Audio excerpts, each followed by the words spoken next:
to be Street Fighter 6 and Orson Welles' Christmas Carol. Wish us luck, it's gonna be loud.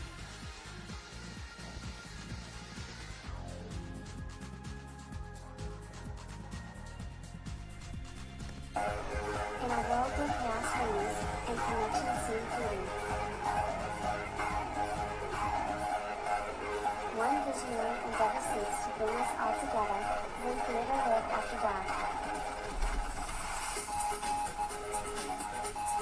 Harnessing the transformative power of artificial intelligence, the timeless charm of radio theater. The wisdom of books and the excitement of video games. Zen Theatre Live After Dark illuminates the path to enlightenment and fosters a sense of unity among its audience. Through this unique fusion of storytelling and interactive experiences, we aim to nurture personal growth, improve learning, and inspire a peaceful existence. Guided by your obedient servant, Sebastian St. Smalls, we embark on a journey of self-discovery. But where do we begin? Begin by simply listening, slow down, see just how peaceful today can be. Together, we shall create a harmonious community, bound by shared passions and a desire to elevate the human experience. Sebastian St. Smalls will be there, to the end of the line, my Valentine, guiding you on this journey towards a more serene and enlightened tomorrow. Catch you guys on the flip side.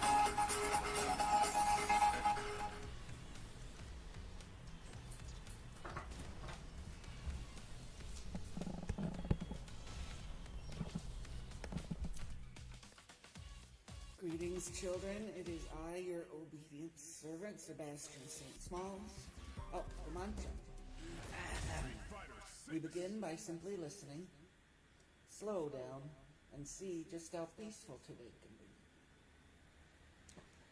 be. Yeah, like I said, Street Fighter 6, Orson Welles' Christmas Carol. Wish us luck. Let's see how this goes.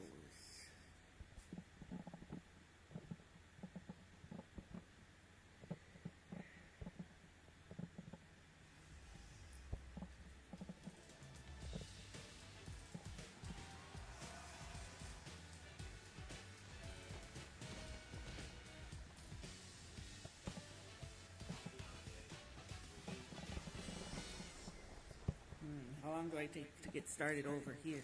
Begin by simply listening. Street Fighter 6. Slow down and see just how peaceful today can be.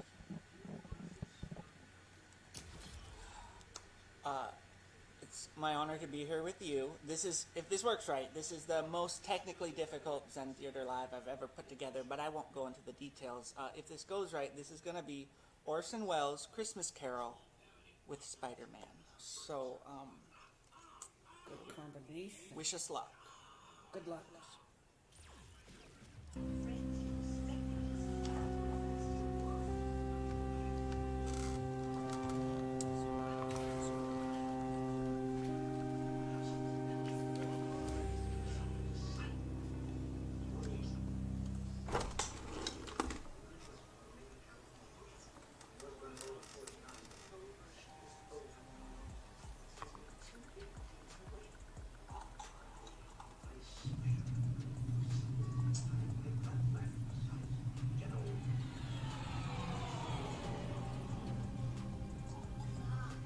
The beginning is a very delicate time. Know then that it is the year 10,191. The known universe is ruled by the Padishah Emperor Shaddam IV, my father.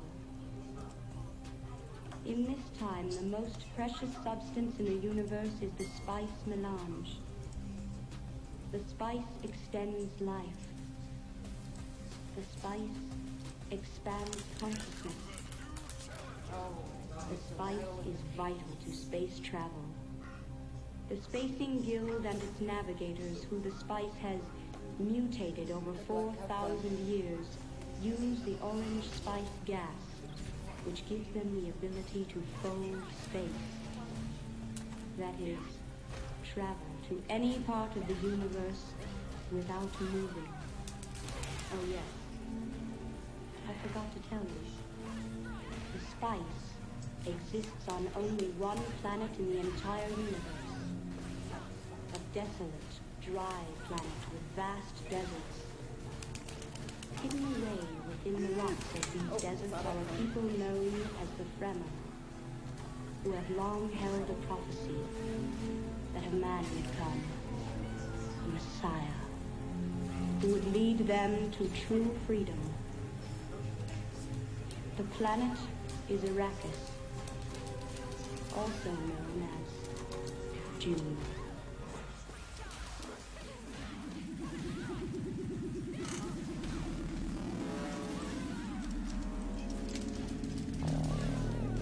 I'm just getting like, oh, this is painful.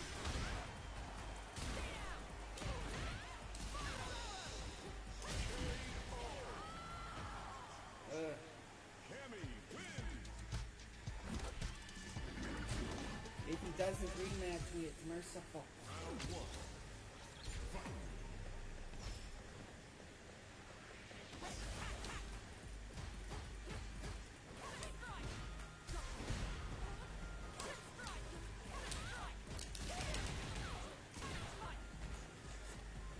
Welcome to the long-awaited chapter 26 of Dracula. There was a little bit of a hiatus. Zen Theatre Live chapter 26 of Dracula. We begin by simply listening. Slowly. Just how peaceful.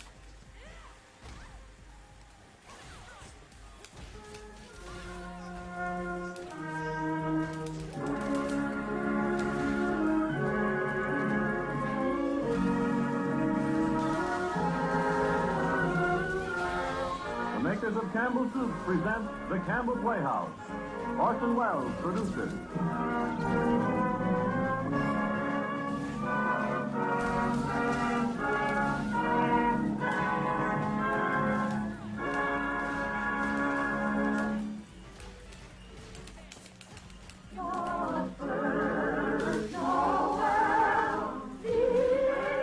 Good evening, this is Orson Welles.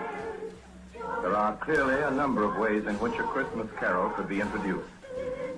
Myself, I am most struck by the happy fortune that enables us on this Christmas Eve to present Mr. Lionel Barrymore, the best-loved actor of our time, in the world's best-loved Christmas story, A Christmas Carol. When Charles Dickens presented this little story to the world almost 100 years ago, it found an instant response in the hearts of people everywhere who saw in it their favorite fictional chronicle of what Christmas is and what Christmas means to all the simple people of the earth. From the day of its first printing, families have been innumerable in which there has remained unbroken the tradition that the reading of A Christmas Carol was an item indispensable to a proper observance of the most important of days. It is the American way, as we know, to establish traditions quickly where popular instinct and sentiment pronounce them sound. And so it is that today, actually only the 5th anniversary of Mr. Lionel Barrymore's first playing of the part of Ebenezer Scrooge for the Campbell Playhouse, there is, I think, in all America nothing more eagerly awaited, more firmly rooted in the hearts of the radio family that numbers millions, than this yearly performance of A Christmas Carol. A Christmas Carol, as Charles Dickens wrote it, has by common consent long been a classic.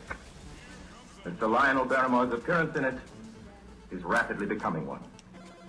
And now, just before A Christmas Carol, Ernest Chappell has a special Christmas greeting from the makers of Campbell Soups. Mr. Chappell? Thank you, Orson Welles. As the old year draws toward its close, we of Campbell's feel a bond of warmth and gratitude toward each of you, our friends. For you see, in homes everywhere throughout the land, Campbell's soups have been welcomed. Day by day and week by week, You have placed confidence in us and in the foods we make. And there isn't anything we appreciate more deeply than the fact that so many of you have elected to let Campbell's make your soups for you. And so when Christmas comes, we look about to find some way to show our appreciation, some Christmas present by which to say thank you. The gift we chose 5 Christmases ago and have chosen each year since has become a part of Christmas to many and many a family. It has become a Christmas custom, as Mr. Wells said, to gather around the radio to hear and to enjoy a Christmas Carol. And since it is Christmas Eve, we hope, too, that the younger members of the family are permitted to stay up and listen before dreams and visit of Santa. We get a great deal of pleasure planning and preparing this Christmas gift, and now it's ready. Off come the wrappings, off come the tags that say, please do not open till Christmas. Out comes the card. To you, from Campbell. And here is the gift itself.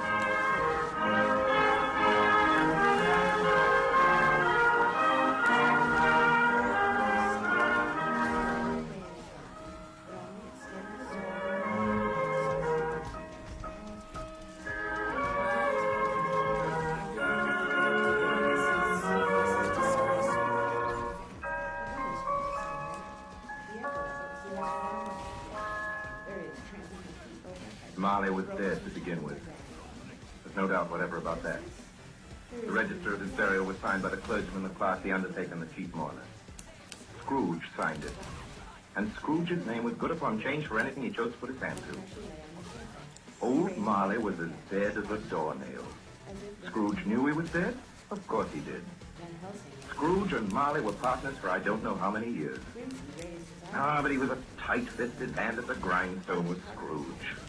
A squeezing, wrenching, grasping, scraping, clutching, covetous old sinner. And once upon a time, of all the good days in the year, on Christmas Eve, old Scrooge sat busy in his counting house, a grim, cheerless place if ever there was one.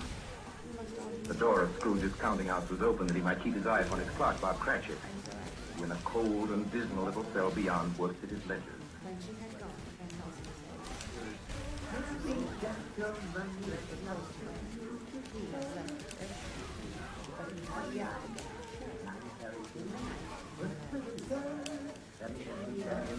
Bob Cratchit. Yes, Mr. Scrooge? Stop that infernal caterwauling. Yes, sir.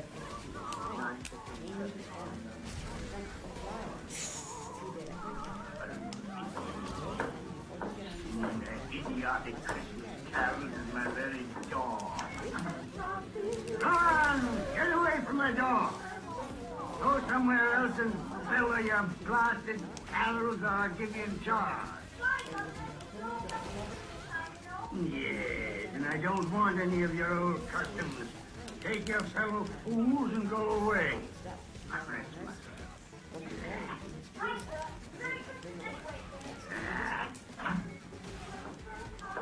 Now you get that letter from Higgins and Blackthorn, Cratchit. And then I want you to finish posting this ledger. And after that, you can pop over to Fothergill's and tell Ephraim Fothergill you've come after the 17 shillings and 6pence he's owed me since Michaelmas.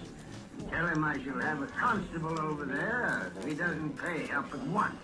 Fothergill's wife has been ill, sir. Oh, what do I care about his wife? I want my 17 and 6. I just thought it being Christmas, sir. Christmas. You mentioned that word to me once more, Bob Cratchit, and I thought... Merry Christmas, Bob. Merry Christmas, Mr. Fred. God save you, Uncle. Humbug. Christmas a humbug, Uncle. Now, I'm sure you don't mean that. I mean just that. Exactly that. Merry Christmas. What right have you to be merry?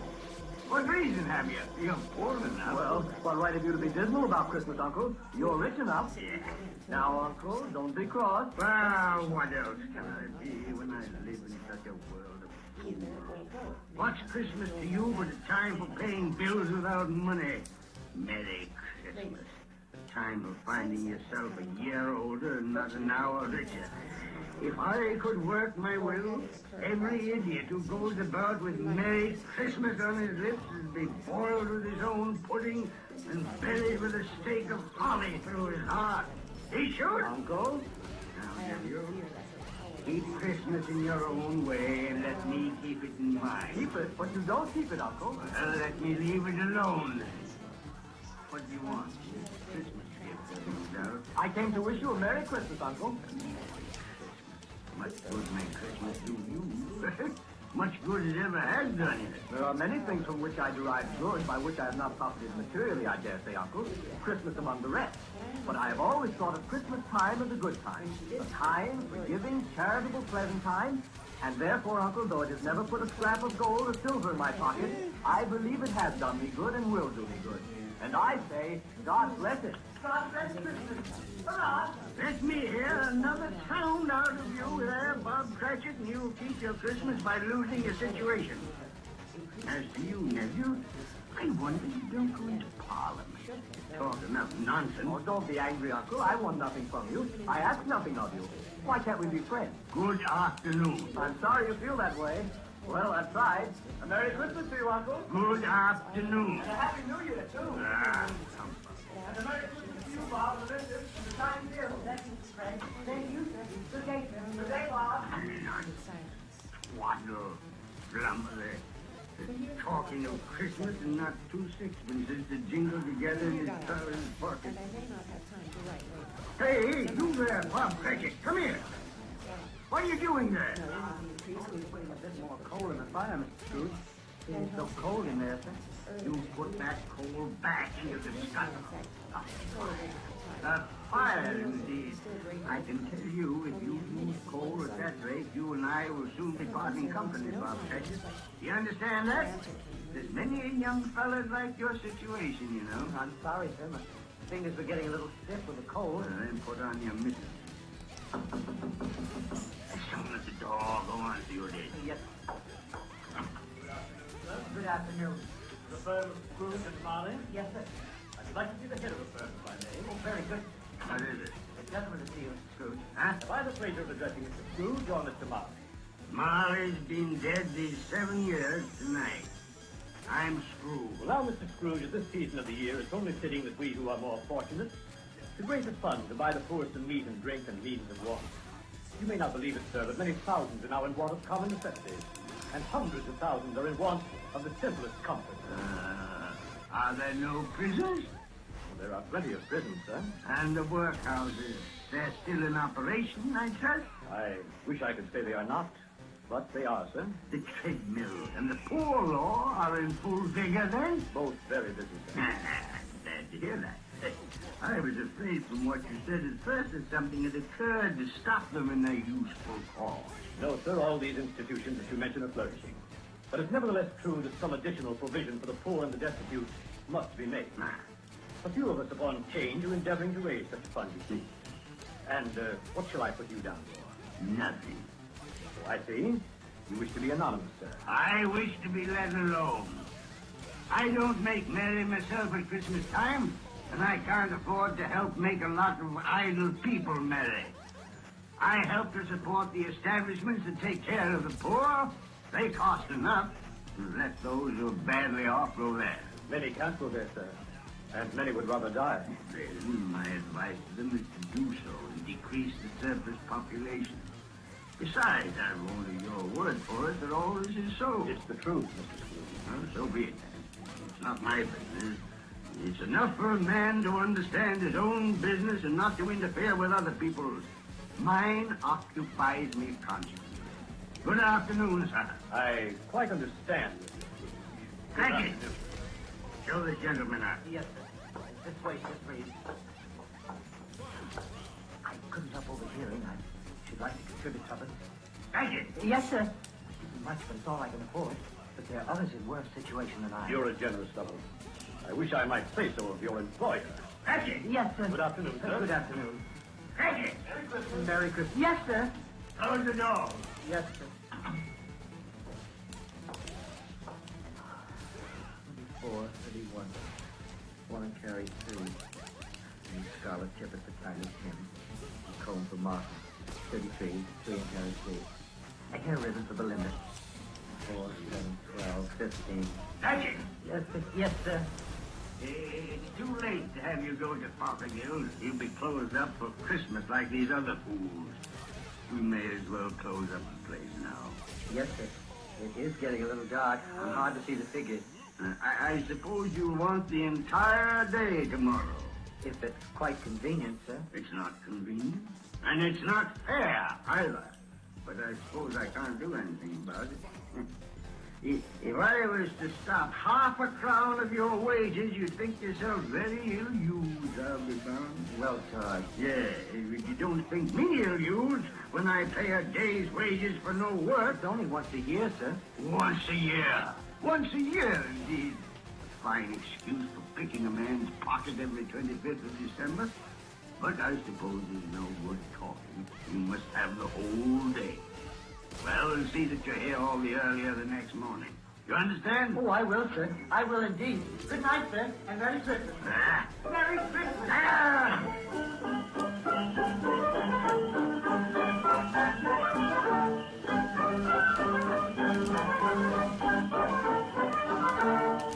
The office was closed in a twinkling, and Bob Cratchit, with the long ends of his white comforter dangling below his waist, for he boasted no greatcoat, went down a slide on Cornhill 20 times in honor of its being Christmas Eve, and then ran home to Camden Town as hard as he could pelt to play with his family at Blind Man's Buff. Scrooge, on the other hand, took his melancholy dinner at his usual melancholy tavern. Having read all the newspapers and spent the rest of the evening with his banker's book, went to his dismal house. Darkness is cheap, and Scrooge liked it. The yard was so dark that even Scrooge, who knew its every stone, had to grope with his hands through the fog and the frost to find the door. Scrooge walked through his rooms to see that all was right. Sitting room, bedroom, lumber room, all as they should be. Nobody under the table, nobody on the sofa, nobody under the bed, nobody in the closet. Closed the door. He locked himself in, double locked himself in. And took off his cravat, put on his dressing gown and slippers and his nightcap, and sat down before the fire to take his gruel.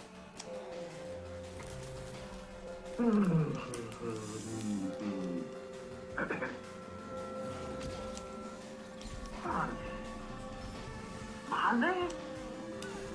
Marley! I could have sworn I saw...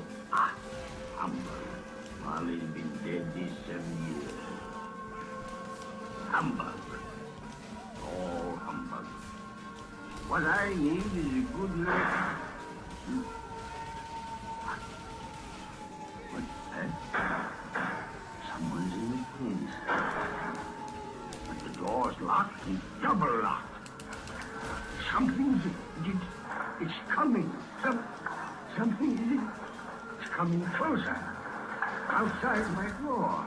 I won't believe it. This humbug's dead. Ebenezer Scrooge. Ebenezer Scrooge. Marley. Oh, no. What do you want with me? I want much of you, Ebenezer. Who are you? Ask me who I was. Oh, you're very particular for who. All right, then. Who were you? In life, I was your partner, Jacob Marley. Jacob Marley. But you're dead. You died 7 years ago. 7 years ago this very night. You are the ghost, then. What's wrong, Ebenezer? Don't you believe in me? I do not. You doubt your senses, Ebenezer? Yes. Because a little thing affects you. Slight disorder of the stomach makes them cheats. You can't be a ghost. You may be an undigested bit of beef, a blot of mustard, a crumb of cheese, a fragment of an underdone potato. Yeah, there may be more gravy than grave about you, whatever you are. Humbug, I tell you. Humbug.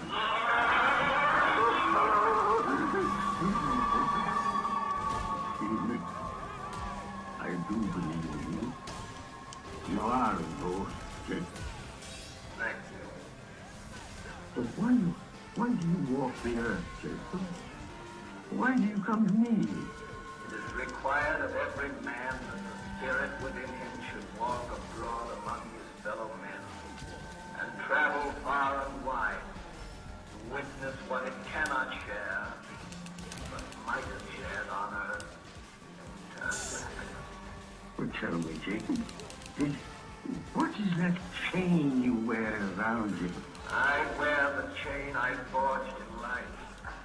I made it link by link and yard by yard by my own free will. Is its pattern strange to you, Ebenezer?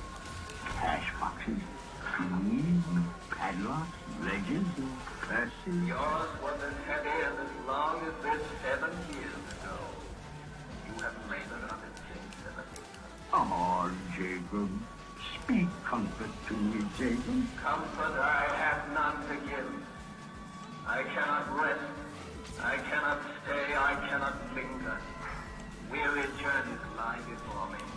You travel far? Yes, Ebenezer. On the wings of the wind. 7 years dead and traveling all the time? 7 years, Ebenezer. 7 years of remorse. Ebenezer, do you know that no space of regret can make amends for one life's opportunities misused? But you were always a good man of business, Jacob. Business? Mankind was my business. Charity, mercy, benevolence, they were all my business. The dealings of my trade were but a drop of water in the comprehensive ocean of my business. Oh, Jacob, don't take on so now. Jacob. Listen to me, Ebenezer. I listen to you, Jacob. Go on, Jacob, now. Speak to me, but don't be so flowery. Ebenezer, I am here to warn you that you have yet a chance and hope of escaping my fate. Do you hear that, Ebenezer? Yes, Jacob. Yes, you always were a good friend to me, Jacob. Thanks, Jacob. Well, go on. And how shall I escape? Oh, I'm afraid, Jacob. You will be haunted by three spirits. Is that the only chance and hope, Jacob? It is your only chance and hope. Well, then I think I'd rather not. Without their visit, you cannot hope to shun the path I tread. Expect the first tomorrow, when the bell tolls once. Couldn't I take them all at once and have it over, Jacob? Ebenezer, look that for your own sake you remember what has passed between us. Remember, when the bell tolls once, look for the first minute. My. Jacob, mine.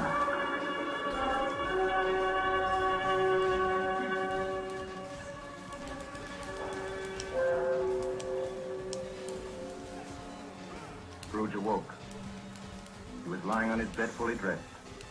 Suddenly the curtains of his bed were drawn aside and Scrooge found himself face to face with the unearthly visitor who drew them as close to it as I am now to you. And I am standing in the spirit at your elbow. It was a strange figure, like a child. Yet not so like a child as like an old man. Its hair, which hung about its neck and down its back, was white as if with age. And yet the face had not a wrinkle in it, and the tenderest bloom was on the skin. The arms were long and muscular, the hands the same, as if its hold were of uncommon strength. Ebenezer Scrooge. Oh! Who's that? Ebenezer Scrooge, I have come for you. You, are you the spirit, sir, whose coming was foretold me? I am that spirit. What are you? I am the ghost of Christmas past. Long past? No, your past. But what do you want of me? Or what brings you here to haunt me? Your welfare, Ebenezer Scrooge. Rise and walk with me. Oh, no, not out of the window. I can't do that. I'll fall down. I'm not a spirit. I'm mortal, and I'll fall. There but a touch of my hand upon your heart, and you shall be upheld in more than this. Come, follow me.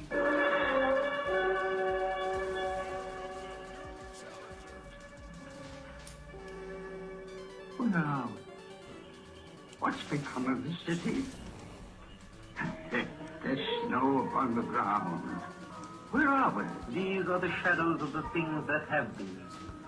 You recognize this countryside? Oh, I know every inch, every rock, every tree. And that bleak building over there? Oh, that building. I was a boy there.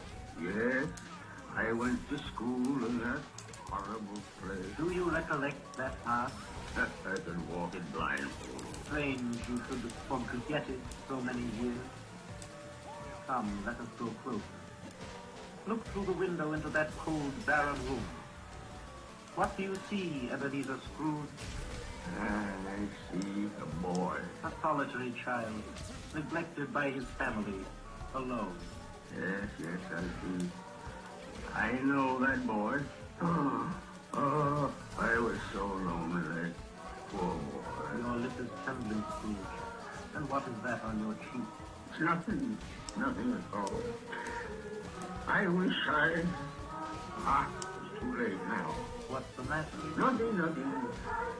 The waits came to my door singing Christmas carols last night, and there was a boy like that among them. A poor, pale, thin little boy in a ragged coat. I should like to have given him something, that's all. Is that all? Come, Ebenezer Scrooge. Let us see another Christmas.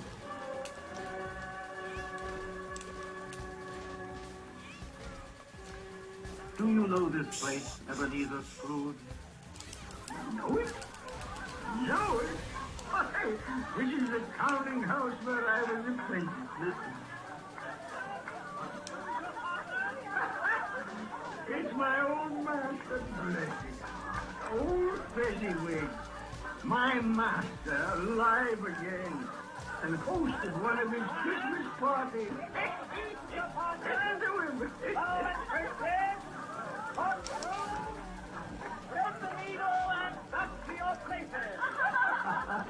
And there's Dick Wilkins, poor Dick. Dear. Yes, and look, there's Mrs. Fezziwig herself, looking younger than any of them. And the table, all loaded with roast, and cider, mince pie, and beer. Oh, what a jolly time we used to have. That carefree young man with a light heart and a gay smile. Do you recognize him? Yes. Merciful heaven. How happy I was then. A small matter for old Fezziwig to make those silly folks so full of joy. Small matter? Small indeed. Isn't it? He has spent only a few pounds of your mortal money. Is that so much that he deserves praise? It's not that, Spirit. Old Fezziwig has the power to make us happy or unhappy, to make our service light or heavy. His power lies in words and looks and in things so tiny that it's impossible to count them up. The happiness he gives is quite as great as if it cost What is the matter? Oh, nothing at all, Spirit. Something, I think. No. Speak. Well, only it's just that I should like to be able to say a word or two to my club, Bob Cratchit. That's all.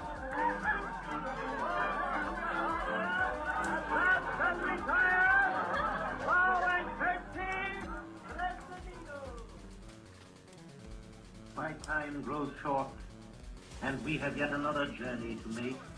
Where now? Come.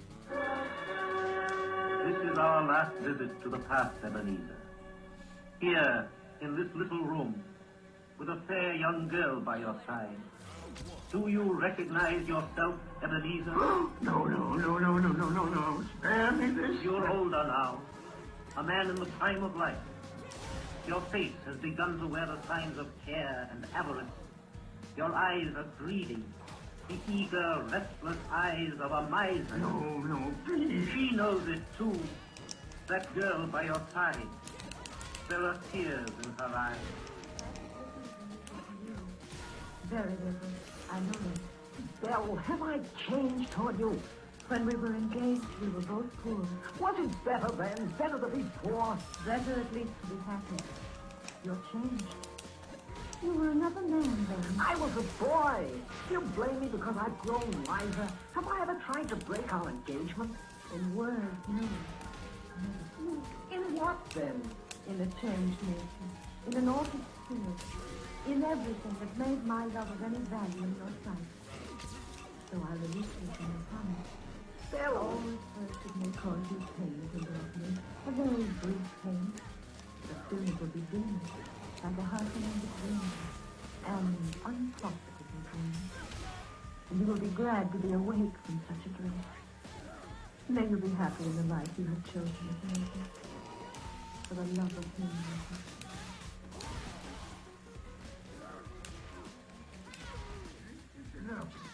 Show me no more.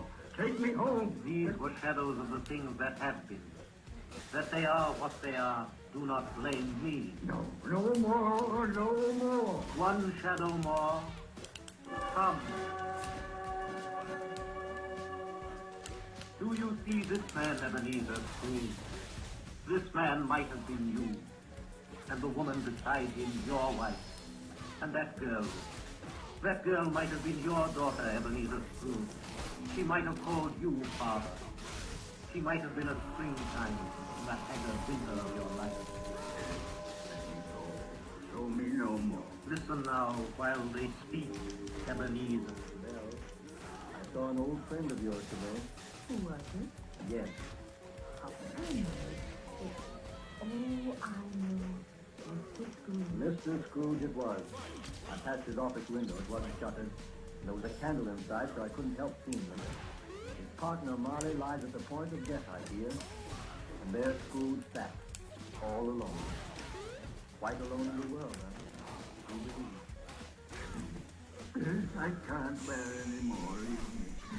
Court me no more. Take me back. Take me back.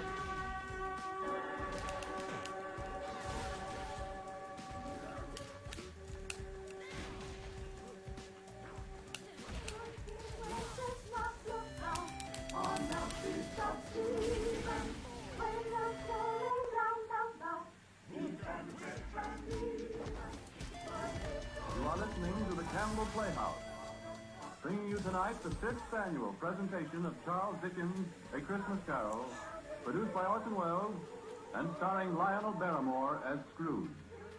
This is the Columbia Broadcasting System. This is the WBBM Theatre, Wrigley Building, Chicago.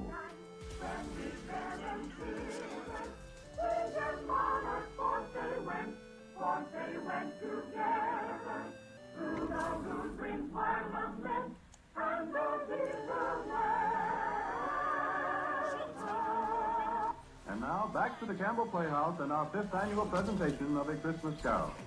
A Christmas present from the makers of Campbell's Soup.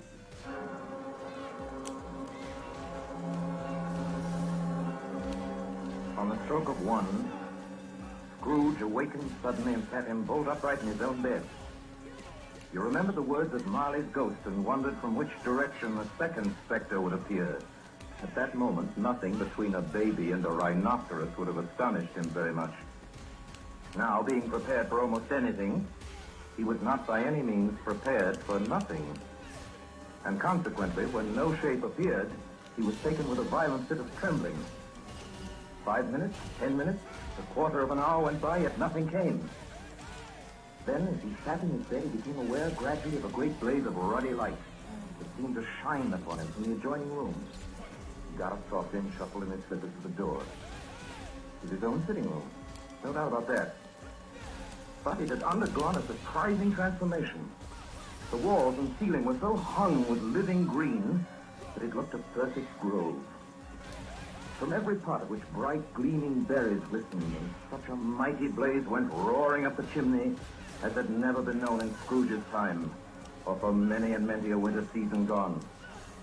Heaped up on the floor to form a kind of throne were turkeys, geese, game, poultry, great joints of meat, sucking pigs, long wreaths of sausages, mince pies, plum puddings, barrels of oysters, red-hot chestnuts, and seething bowls of punch that made the chamber dim with their delicious steam.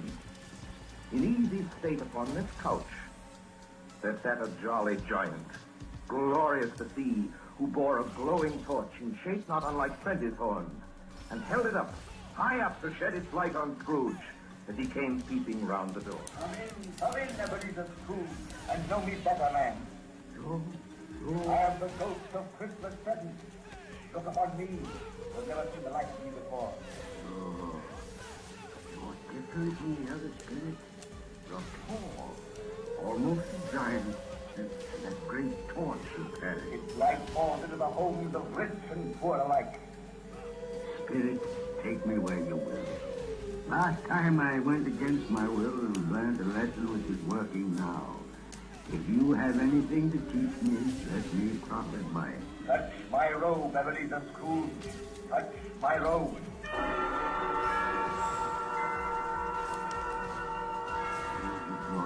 An humble dwelling, an humble street. It's miserable enough. Yet there is happiness there. Who are these people? Who's that woman and the children? These are the family of your clerk, Bob Cratchit. He is white, dressed in white turned gown, with brave in ribbons, laying the table for their Christmas dinner. And there, assisting her, is their daughter Belinda, and the young man with a fork in the stuffing. That's Master Peter Cratchit, and the two little Cratchits. Listen, Scrooge.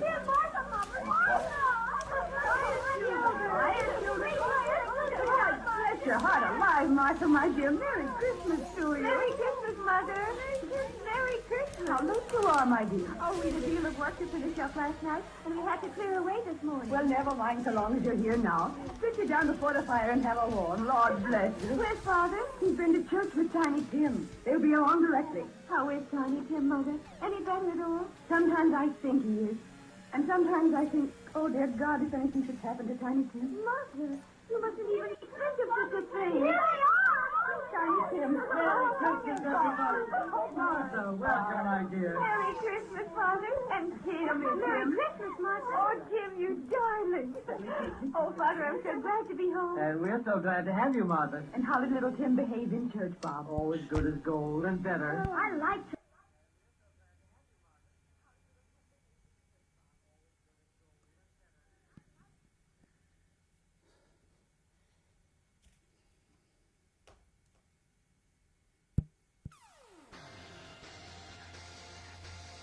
Well, that was an interesting one. Yeah, it was a pretty good episode, as good as they've ever been. I have been your host, your obedient servant, Sebastian St. Seraphim. Spooky Smalls. What's an S word that has to do with Christmas Carol? I don't know. Sleigh Bells. Sleigh Bells Smalls. Sebastian Sleigh Bell Small. We begin my simply listeners. Slow down, so you just help me slow those in me. Thanks so much for swinging by. Catch you guys on the flip side.